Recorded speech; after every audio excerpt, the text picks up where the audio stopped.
pelo fato de eles serem aglomerados, né, não seria como você colocou, não é um grupo étnico. Então, por exemplo, uma pessoa de uma outra região poderia se juntar a eles desde que assimilasse as tradições? Você sabe de algum registro disso?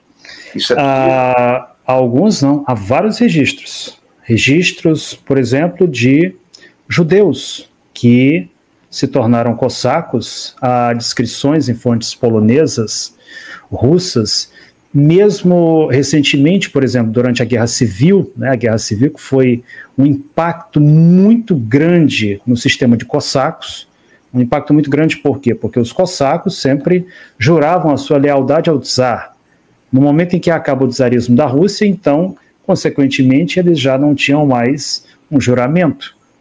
Então, nessa ocasião, quando os bolcheviques, né, visando fazer ali a divisão da terra, basicamente acabou com esse sistema, havia aqueles cossacos, tantos que ficaram do lado da Revolução de Outubro, geralmente os de classe mais baixa, quanto havia também aqueles que eram donos de grandes terras latifundiários que se colocavam do lado oposto da Revolução de Outubro. Então, nessas duas situações, tanto os cossacos brancos quanto os cossacos vermelhos, havia judeus que, por exemplo, aderiram a essa, não diria classe social, mas a essa condição. O cossaco, ele é, antes de qualquer coisa, não uma etnia, mas uma condição. E sob o Império Russo, qual era essa condição? Era a condição de que eles recebiam do czar da Rússia terras, geralmente em zonas de fronteira, algo que foi estabelecido ainda na época da Imperatriz Catarina a Grande. Recebiam armas também. Eles não pagavam impostos ao czar, mas tinham a missão de defender, quer dizer, ali, o Império Russo de invasores, como, por exemplo, a Turquia, os persas e os poloneses. E aí tem até uma coisa interessante, comandante, que eu sempre gosto de fazer essa analogia. É até interessante como, se a gente for pesquisar sobre a história do Estado russo, a gente percebe que existe uma tendência muito interessante ali.